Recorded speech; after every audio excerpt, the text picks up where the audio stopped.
Hello viewers, Sahera কিচেনে সবাইকে স্বাগত। অন্যদিনের মতো আজ আরেকটি নতুন রেসিপি নিয়ে চলে এসেছি বন্ধুরা। সেটা হলো করলার পাকোড়া রেসিপি।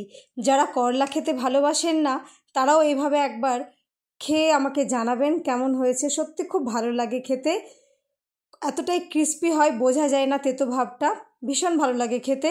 আমি এই করলার পাকোড়া কিভাবে করেছি সেটাই আমি আজকে আপনাদের সঙ্গে শেয়ার করব বন্ধুরা। চলুন দেখে নেওয়া যাক আমি কিভাবে এই করলার পাকোড়া বানিয়েছি। আমি এখানে প্রথমে একটা বোল নিয়ে নিয়েছি।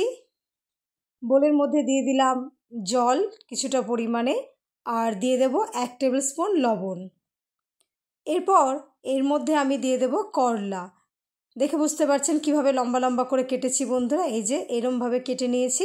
সেই কেটে রাখা করলাগুলোকে আমি লবণ জলের মধ্যে দিয়ে দিলাম। প্রত্যেকটা করলা দিয়ে দিলাম। দিয়ে দেওয়ার পরে আমি এটাকে ঢাকনা দিয়ে ঢেকে রেখে দেব 10 মিনিটের জন্য। 10 মিনিট পরে ঢাকনাটা তুলে আমি এর সমস্ত জল ফেলে দেব, জলটা ছেঁকে নেব আর কি। এদিকে আমি আরেকটা বোল নিয়ে নিয়েছি। সেই বোলের মধ্যে নিয়ে নিলাম 3 টেবিল স্পুন বেসন, 1 টেবিল স্পুন চালের গুঁড়ো, আপনারা চাইলে কর্নফ্লাওয়ারও দিতে পারেন। দিয়ে দিলাম লবণ 1 টেবিল স্পুন, হলুদ গুঁড়ো 1/2 টেবিল স্পুন, আর লাল লঙ্কার গুঁড়ো 1/2 টেবিল স্পুন। দেওয়ার পরে সমস্ত শুকনো উপকরণগুলোকে আমি ভালো করে মিশিয়ে নেব। মেশানো প্রায় হয়ে গেছে আমার সমস্ত শুকনো উপকরণগুলোকে।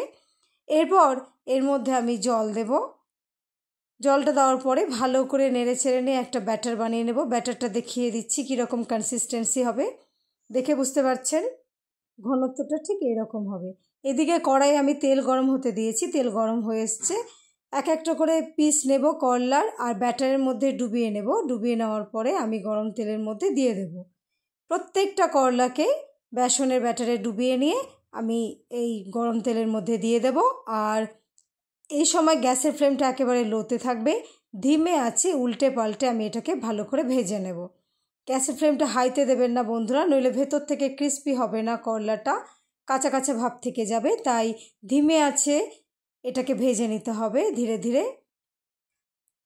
আমার এই পিট করে ভাজা প্রায় হয়ে গেছে, তৈরি হয়ে গেল প্রায় করলার পাকোড়া। আমি এবার এগুলোকে তুলে নেব। তুলে নিয়ে আমি এবার এগুলোকে পরিবেশন করব। তৈরি হয়ে গেল। আমি সস দিয়ে পরিবেশন করেছি বন্ধুরা। চায়ের সঙ্গে স্ন্যাক্স হিসাবে হোক, মুড়ির সঙ্গেও এটা খাওয়া যায়, ভীষণ ভালো লাগে খেতে। ভাবছেন তেতো লাগবে, তেতো লাগবে না, ভীষণ ভালো লাগবে খেতে। যদি ভিডিওটি সত্যি আপনাদের খুব ভালো লেগে থাকে অবশ্যই লাইক, কমেন্ট ও শেয়ার করবেন। সকলে খুব ভালো থাকবেন ও সুস্থ থাকবেন।